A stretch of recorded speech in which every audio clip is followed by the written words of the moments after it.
मामले में इनकी पोल तो नहीं खुलती या मुझे पोल खोलने के लिए मजबूर नहीं होना पड़ता। ऐसे में अब हमारी पार्टी इन वर्गों के लोगों को सावधानी के तौर पर ये भी कहना चाहती है कि इस बार संसद में संविधान पर हुई चर्चा के दौरान जो अभी चल भी रही है, सत्ता व विपक्ष की तरफ से भी इन वर्गों के वोटों को लुभाने के लिए खासकर कांग्रेस व समाजवादी पार्टी ने देश के एससी, एसटी व ओबीसी वर्गों के आरक्षण को लेकर काफी कुछ हवाई बातें कही हैं, जिसमें रत्ती भर भी सच्चाई नहीं है। और यदि इस मुद्दे पर ये दोनों पार्टियां अर्थात कांग्रेस व समाजवादी पार्टी यानी कि ये दोनों पार्टियां संसद में चुप्पी रहती तो ज्यादा उचित होता। इस मामले में इनकी पोल तो नहीं खुलती या मुझे पोल खोलने के लिए मजबूर नहीं होना पड़ता, क्योंकि केंद्र में रही कांग्रेस पार्टी की सरकार के समय में व इसी पार्टी की मिली भगत से समाजवादी पार्टी ने एससी, एसटी वर्गों का पदोन्नति में आरक्षण संबंधी संवैधानिक संशोधन विधेयक का काफी डटकर विरोध किया था तथा इस बिल को समाजवादी पार्टी ने संसद में ही फाड़कर इसको फेंक दिया था, जिस बिल को लाने के लिए हमारी पार्टी को काफी कड़ा संघर्ष भी करना पड़ा था, जो ये बिल अभी तक भी संसद में लटका पड़ा है। इससे बीजेपी की भी आरक्षण विरोधी मानसिकता साफ झलकती है, जो इसे पास कराने के कतई भी मूड में नहीं है।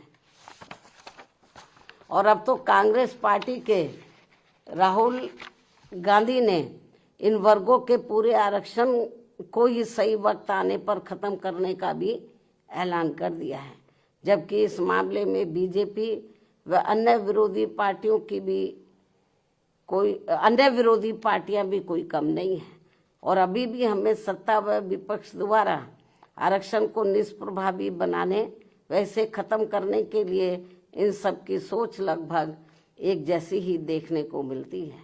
इतना ही नहीं बल्कि अब तो ये पार्टियां अंदर आपस में मिलकर कोर्ट की आड़ में भी इनके आरक्षण को निष्प्रभावी बनाने में व आगे चलकर इसे पूरे तौर से खत्म करने की भी पूरी कोशिश में लगी हुई है, जिनसे इन वर्गों के लोगों को हमेशा सावधान रहना है, क्योंकि इसके अनेकों उदाहरण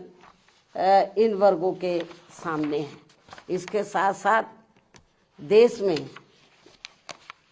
सर्व समाज में से गरीब, असहाय व बेरोजगार लोगों को भी रोटी रोजी के साधन ना के बराबर ही मिल रहे हैं। आए दिन यहाँ गरीबी, बेरोजगारी व महंगाई आदि भी काफ़ी ज़्यादा बढ़ रही है।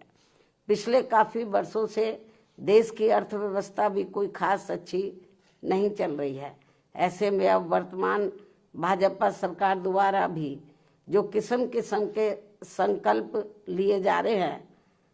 कल भी उन्होंने अपने कुछ संकल्प दोहराए हैं, तो उनसे अब देश की जनता को कोई विशेष लाभ होने वाला नहीं है। इसके साथ ही अब मैं देश के संविधान में सत्ता व विपक्ष द्वारा अब तक किए गए असंख्य संशोधनों के संदर्भ में भी ये कहना चाहूंगी कि यदि सरकार द्वारा संविधान में संशोधन अपनी पार्टी यानी कि जो उनकी पार्टी जो भी सरकार संशोधन लाती है, यदि सरकार द्वारा संविधान में संशोधन वे अपनी पार्टी या किसी विशेष व्यक्ति या संस्था आदि को फायदा पहुंचाने के लिए किए जाते हैं, यदि सरकार द्वारा संविधान में संशोधन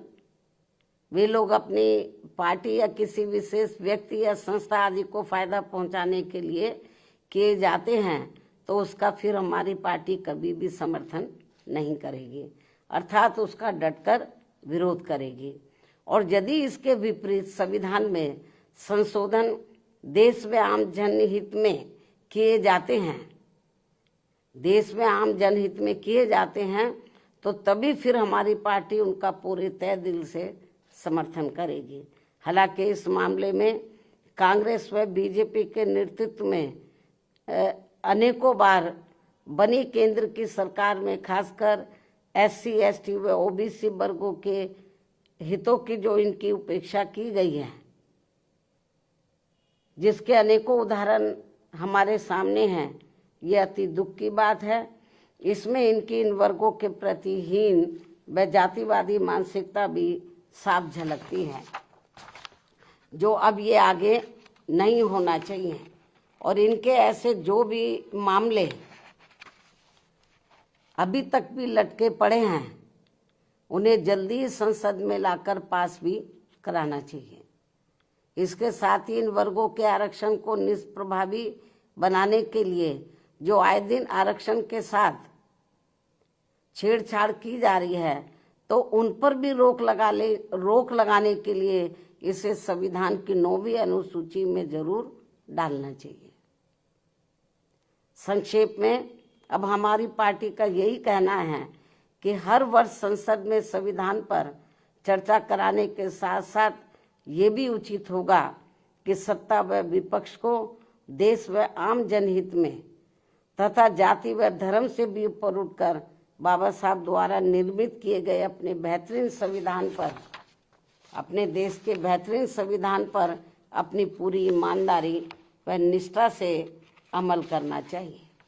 तथा इसकी आड़ में इन्हें अपनी राजनीतिक रोटी नहीं सेकनी चाहिए। इस खास सलाह के साथ ही अब मैं अपनी बात यहीं समाप्त करूं, लेकिन इससे पहले हमारी पार्टी एक देश एक चुनाव को लेकर वर्तमान भाजपा सरकार द्वारा 1-2 दिनों में लाए जाने वाले इस विधेयक का भी स्वागत करेगी। वैसे भी हमारी पार्टी गरीब व मजलूमों की ही पार्टी है और हमारी इस पार्टी के संगठन व चुनाव आदि भी इन्हीं के ही बलबूते पर चलाए जाते हैं व लड़े जाते हैं। जो गरीब मजलूम लोग हैं तो उन्हीं की आर्थिक मदद से, उनके तन मन धन से, उनकी मदद से ही पार्टी का संगठन चलाया जाता है, चुनाव आदि भी लड़ाए जाते हैं। क्योंकि हमारी पार्टी इसके लिए कांग्रेस, बीजेपी व अन्य दलों की तरह यहाँ बड़े बड़े पूंजीपतियों व धन्ना सेठों आदि से कोई भी आर्थिक मदद नहीं लेती है। ऐसे में एक साथ चुनाव होने से फिर हमारी पार्टी पर इन सब मामलों में बहुत कम खर्च का बोझ पड़ेगा। साथ ही इससे जल्दी चुनाव आचार संहिता ना लगने की वजह से भी जनहित के कार्य ज़्यादा नहीं रुकेंगे। इसलिए हमारी पार्टी का ये मानना है कि इस मुद्दे की आड़ में कोई भी राजनीति करना ठीक नहीं है। अर्थात इस मामले में सभी पार्टियों को दलगत राजनीति से ऊपर उठकर देश व आम जनहित में कार्य करना चाहिए, तो ये बेहतर होगा, उचित होगा। इस सलाह के साथ ही अब मैं अपनी बात यहीं समाप्त करती हूँ। धन्यवाद। जय भीम व जय भारत।